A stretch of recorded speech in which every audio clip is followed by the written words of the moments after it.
Coloque agora o nome de vocês e presente do lado, tá bom?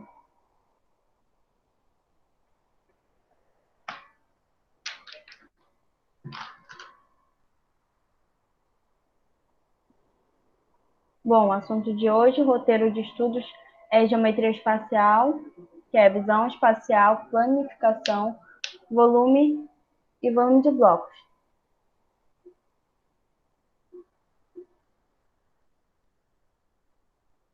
Introdução. Bom, agora a gente vai tratar de volumes dos sólidos simples, né?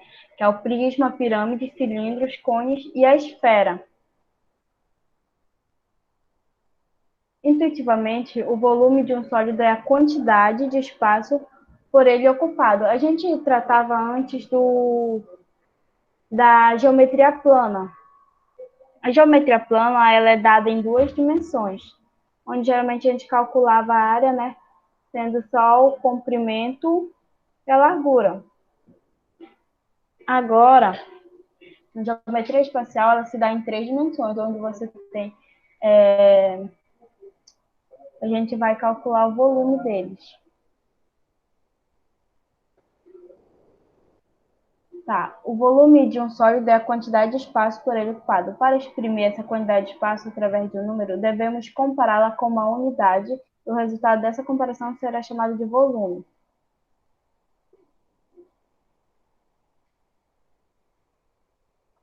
Posição entre duas retas. Dadas duas retas R e S, estas podem ser coplanares se elas estiverem no mesmo plano. Duas retas. Você imagina que um plano, se você aí você risca duas retas nela, no mesmo plano, nós vamos ter retas coplanares. E as não coplanares são as que não estão no mesmo plano. As retas coplanares podem ainda ser concorrentes.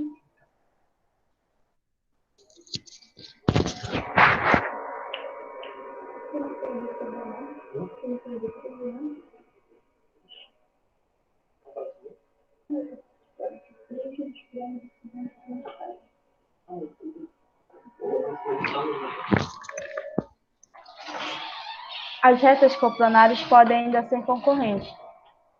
O que são? Elas se encontram pelo menos um ponto que não seja o infinito.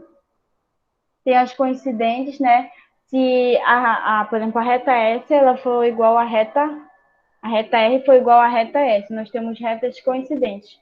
As paralelas distintas, elas vão se encontrar no infinito. As retas não coplanares são chamadas de reversas. Não estão no mesmo plano, nem concorrem em ponto nenhum. Nós temos aqui, por exemplo, aqui no plano A. Nós temos aqui duas retas, aqui são coplanares, né? Retas paralelas, elas não vão se tocar. Retas concorrentes. Nós temos aqui a reta S e a reta T. Elas se tocam nesse único ponto. E a reta T com a reta R aqui, ó, elas vão se tocar nesse único ponto aqui. As retas reversas são retas que estão em planos distintos. Elas não são coplanares. Outras definições. Duas retas reversas são ditas ortogonais se os ângulos formados entre elas for um ângulo reto. O que é um ângulo reto? O ângulo reto é aquele ângulo de 90 graus. Por exemplo, aqui, ó, nós temos aqui, ó, né, na reta S e na reta T, nós temos aqui um ângulo de 90 graus. Então, a gente diz que aquelas duas retas lá, elas são ortogonais, pode-se dizer assim. Uma reta ela é perpendicular a um plano se e somente se a reta for ortogonal a todas as retas do referido plano. Um plano ele é perpendicular a outro plano se e somente se existir uma reta contida em deles que seja ortogonal a outro plano.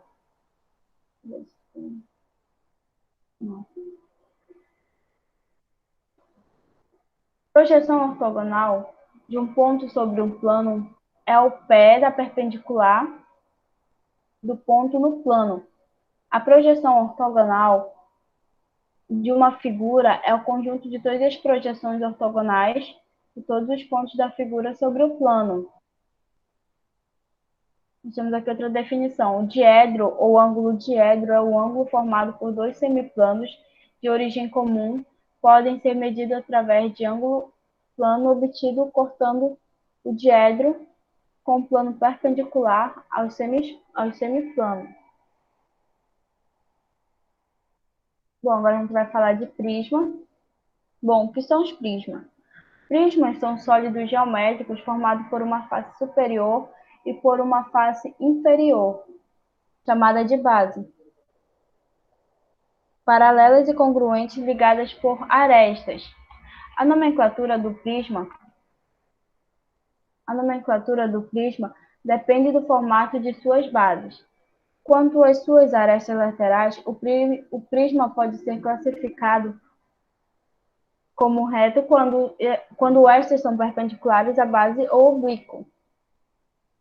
Um prisma é chamado de regular quando este é reto e suas bases são polígonos regulares, de lados iguais.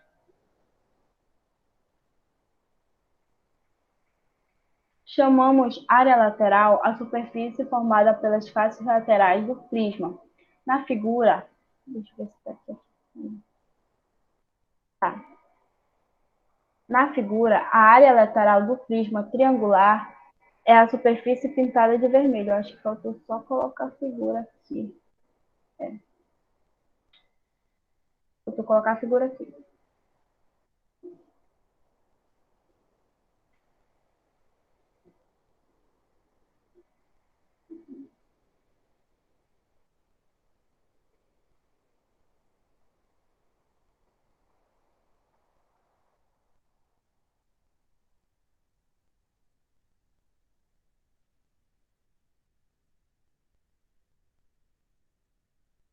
Deixa eu ver aqui.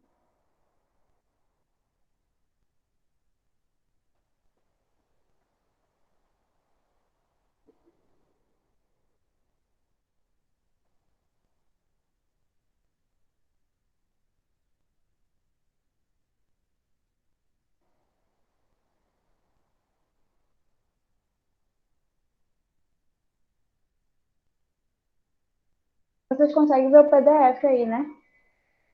Pode falar no microfone que agora eu estou sem acesso ao texto, ao chat.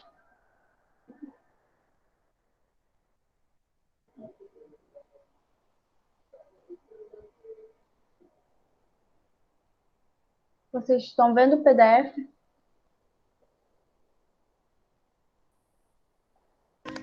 Sim. Sim. Ah, tá bom. Tá.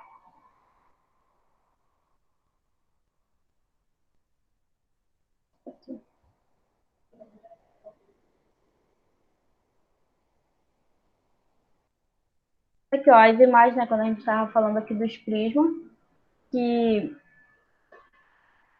a nomenclatura ele vai depender do seu formato, né, o formato da base.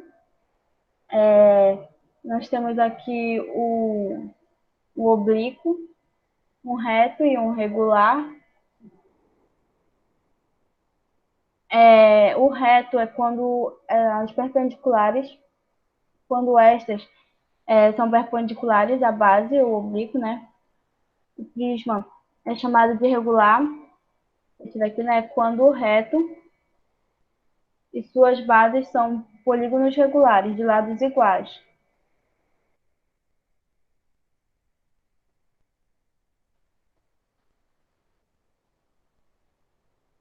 O plano contido entre duas arestas laterais são chamados de faces laterais. A distância entre os planos que contêm a base do prisma é chamada de altura do prisma. Então, note que a distância é uma perpendicular entre esses planos, como no caso do paralelogramo.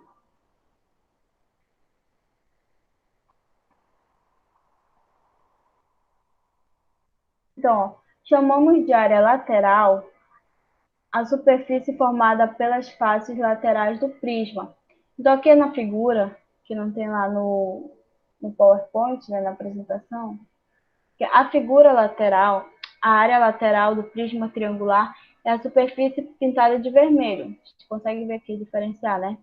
Então, em cinza, essa cor aqui cinza, é a superfície que a gente vai chamar de base.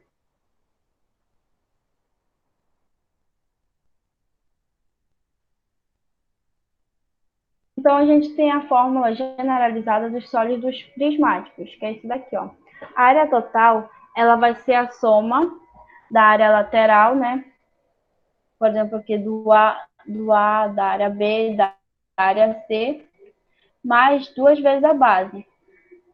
Porque como nós temos aqui na figura, nós temos em cima e embaixo, então seria 2 vezes a base, né?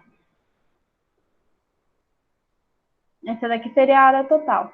A área desse volume, desse sólido prismático, ela se dá pela área da base vezes a altura do prisma.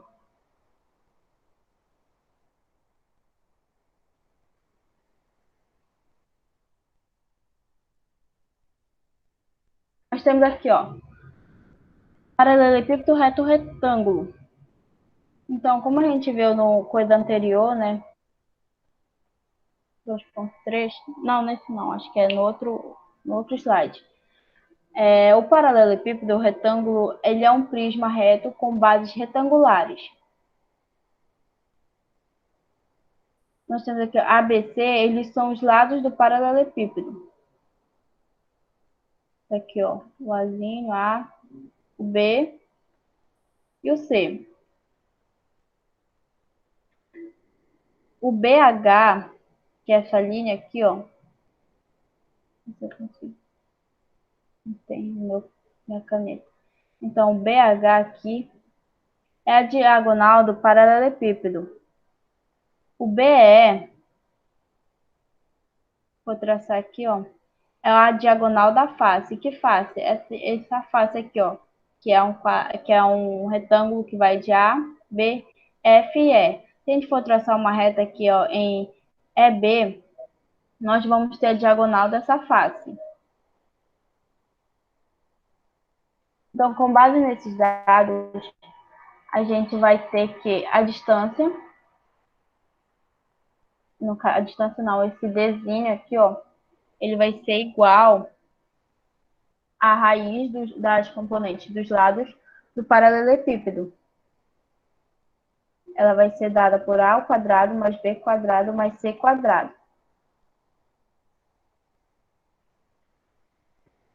A área total desse paralelepípedo, ela vai se dar por 2 vezes AB mais AC mais BC. E o volume é a multiplicação dos seus lados. Do Azinho, que é desse lado, vezes esse lado, vezes a altura, que no caso vem ser C. Então, é A vezes B vezes C. O volume do quadrado do cubo ela se dá assim, ó.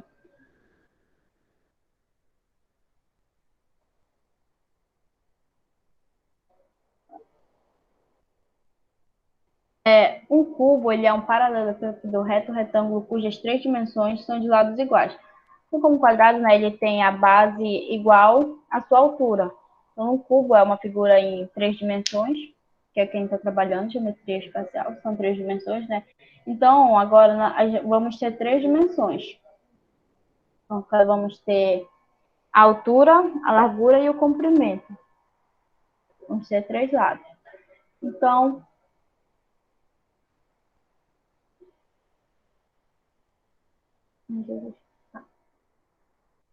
a área total do cubo, ela vai se dar por 6 vezes A, quem é A? Vai ser a arestazinha, caso o ladozinho aqui, ó. Vai dar 6 vezes A quadrado. E o volume vai ser igual a A ao cubo, A elevado a 3. Os 3 lados você tem que levar ao cubo, levar a 3. Aí você vai encontrar o volume de um cubo.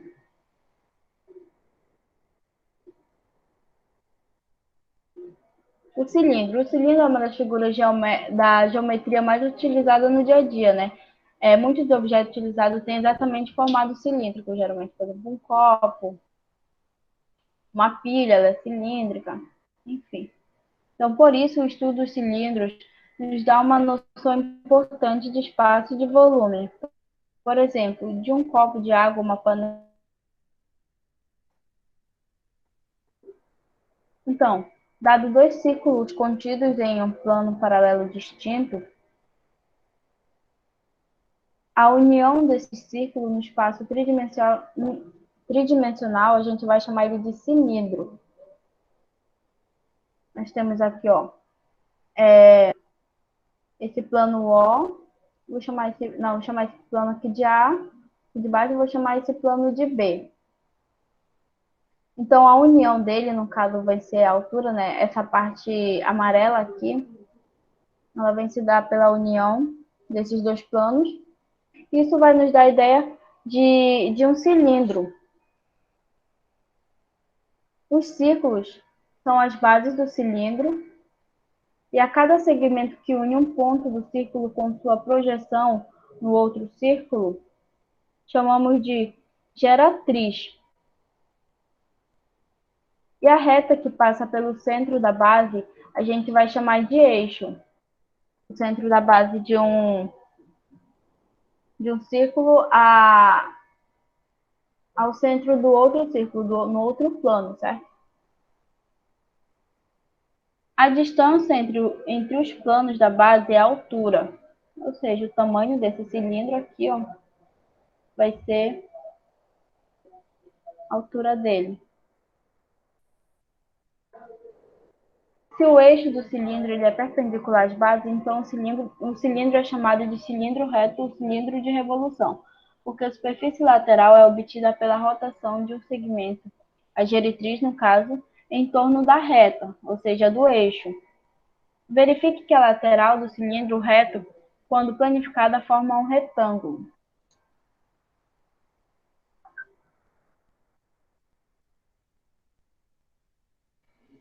Se o eixo não for perpendicular à base, o cilindro ele vai ser oblíquo. Tá? Então, sendo R o raio dos dois círculos da base em um cilindro, então a gente vai ter que o volume ele vai ser dado por π vezes R quadrado vezes a altura. Agora, se o cilindro for reto, então a gente vai ter que a área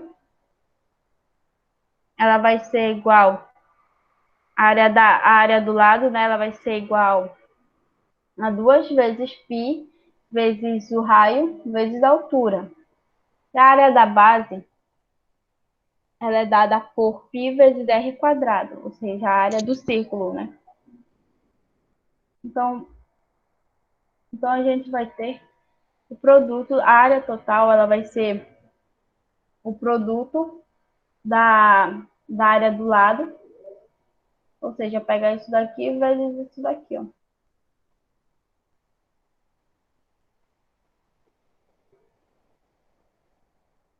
Então, a área total vai ser 2 vezes π vezes r, que vai multiplicar r mais h. Eu me equivoquei em dizer que isso daqui, ó, o produto deles dois, né? Não é a área total, tá bom? A área total é dada por isso daqui, ó.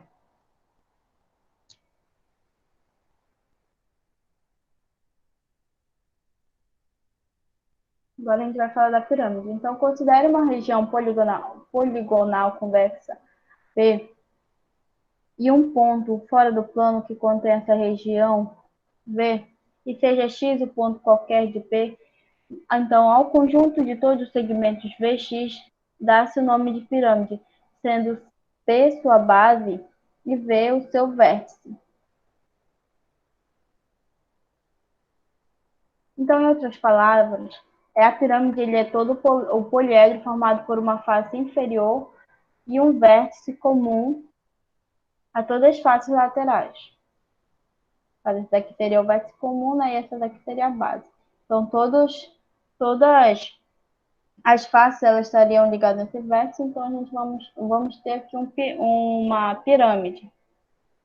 O que numa figura bidimensional, ela seria um triângulo. Então, as faces laterais de uma pirâmide são triangulares e o número de faces depende do número de lados do polígono da base. As pirâmides são ainda classificadas de acordo com o polígono da base. A distância do vértice ao plano que contém a base é chamada de altura da pirâmide. Então, a pirâmide é chamada de reta quando ela vai possuir todas as arestas laterais congruentes, ou quando a reta que une o vértice da pirâmide ao centro do polígono da base é perpendicular ao plano que contém a referida base. Se além da reta, sua base ela for um polígono regular, dizemos então que a pirâmide ela é regular. Na pirâmide regular, a gente vai ter que todas as faces laterais são triângulos isósceles congruentes e que a altura relativa às bases da face laterais são congruentes e recebe o nome de apótemas. Então, nesse caso, a gente vai ter aqui ó, o R, a apótema da base, a P vai ser a apótema da pirâmide,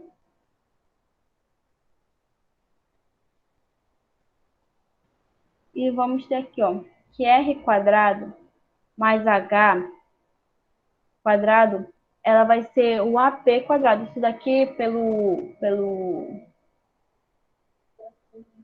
Teorema de Pitágoras. Imagine aqui, ó, esse triângulo aqui, H, tem esse lado H, tem um lado R e tem um lado AP.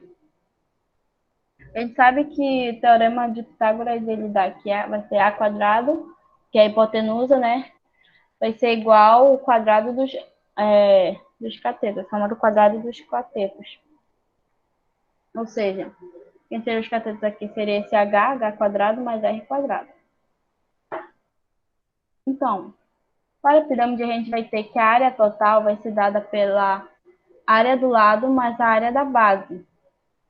E o volume da pirâmide vai ser 1/3 vezes a área da base vezes a altura, ou seja, vai ser multiplicar, você vai ter que multiplicar a área da base vezes a altura e dividir por 3. E aí nós vamos ter o volume de uma pirâmide.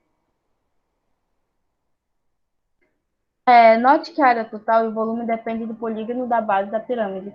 E a área lateral ela será a soma das áreas dos triângulos que formam a face da pirâmide. Note também, ainda que a área total, diferente do prisma, tem apenas uma área da base, o que é dado que a pirâmide não possui face superior. Então, além disso, né, o volume ele vai representar o terço do volume de um prisma. Cone. Então, a gente considera um círculo de centro O e raio R. E um ponto V fora desse plano. Aqui, ó. Nós temos aqui ó, um círculo, né?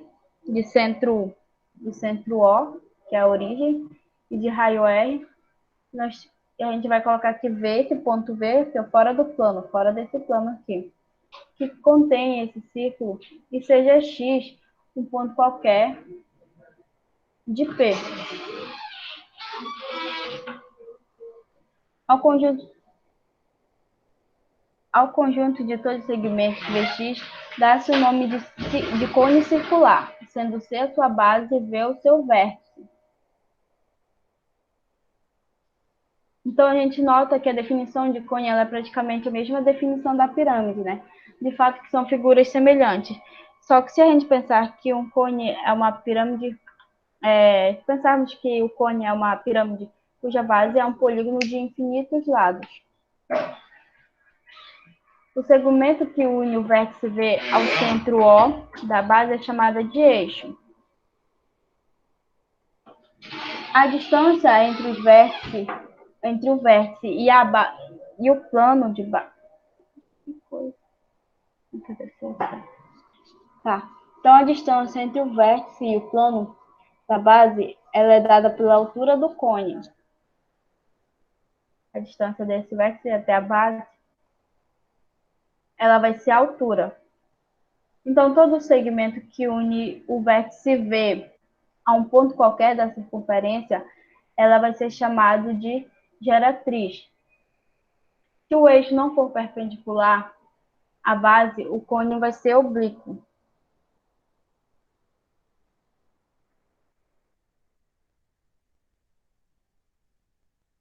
Se o eixo do cone for perpendicular à base, dizemos que o cone é reto.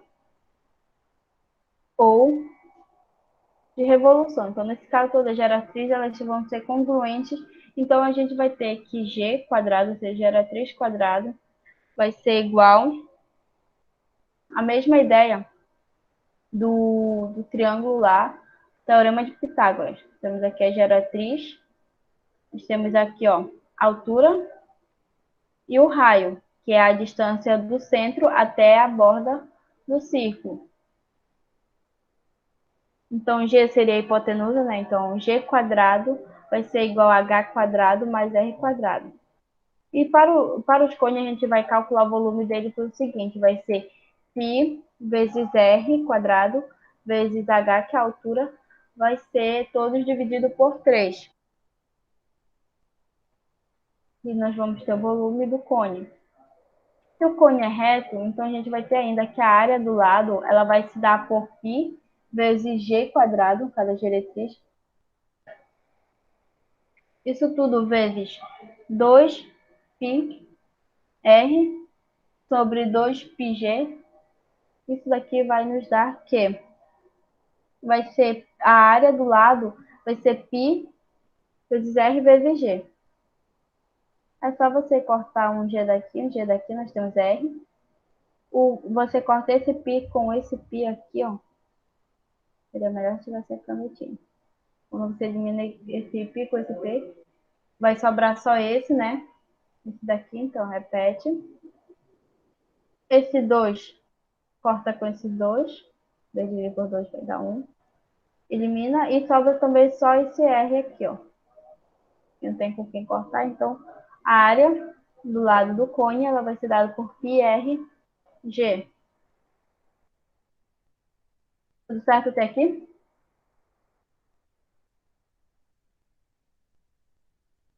Deixa eu só ver o negócio.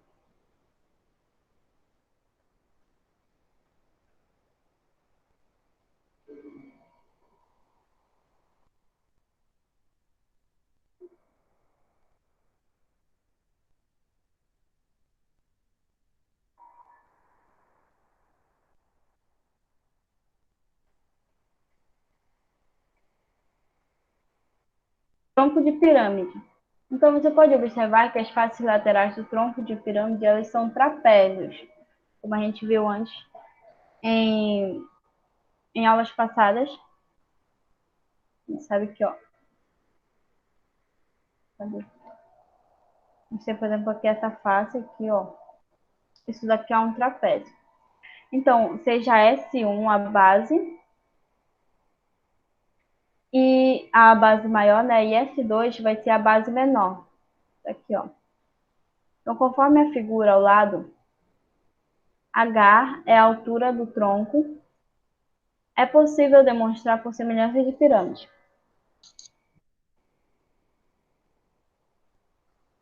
E a gente vai ter, então, que o volume do tronco da pirâmide, o volume dessa figura aqui, ela vai ser dado por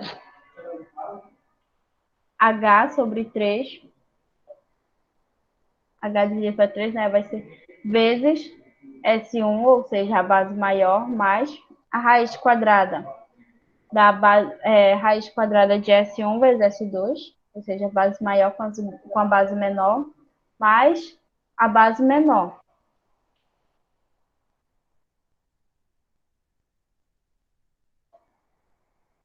O tronco do cone. É importante notar que essa superfície lateral é um segmento de coroa circular e a diferença entre os raios que definem a coroa é denominada de geratriz do tronco. O volume disso vai ser dado por πh, né? Π vezes a altura, h, dividido por 3, isso tudo vezes o Rzão, ou seja, o raio do círculo maior, né, da base maior ao quadrado, mais o raio da base maior, vezes o raio da base menor, esse Rzinho aqui, mais o quadrado do raio da base menor, esse Rzinho quadrado aqui, ó. E a área do lado ela vai ser dada por π, G, que é a geratriz, vezes a soma dos raios do Rzão mais o Rzinho, ou seja, o raio da base maior com o raio da base menor.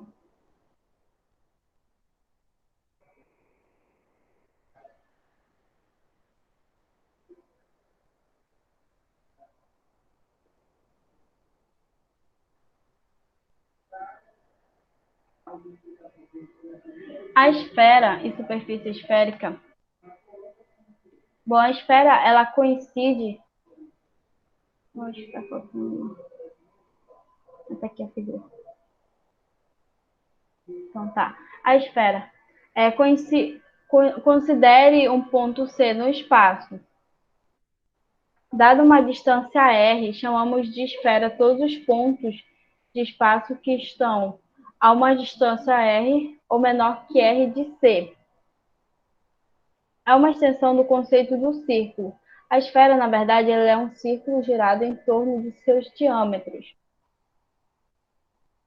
Porque o círculo vai ter quase a mesma ideia, do círculo para a esfera. Só que a esfera ela é dada num espaço tridimensional, no espaço de 3 dimensões. O círculo você tem ele num espaço só de 2 dimensões.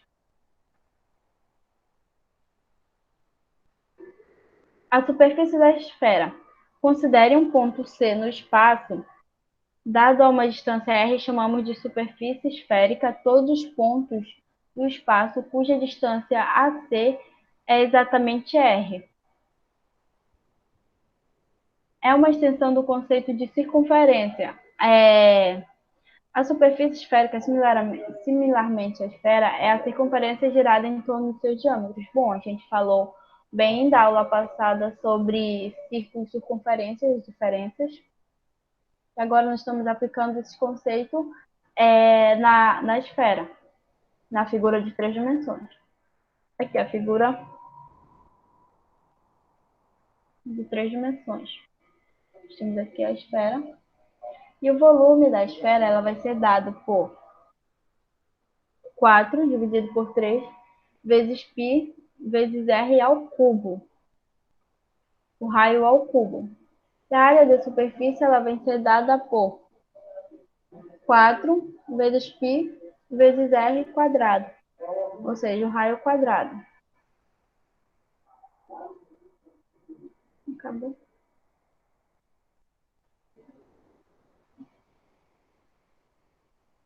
Ficou alguma dúvida até aqui?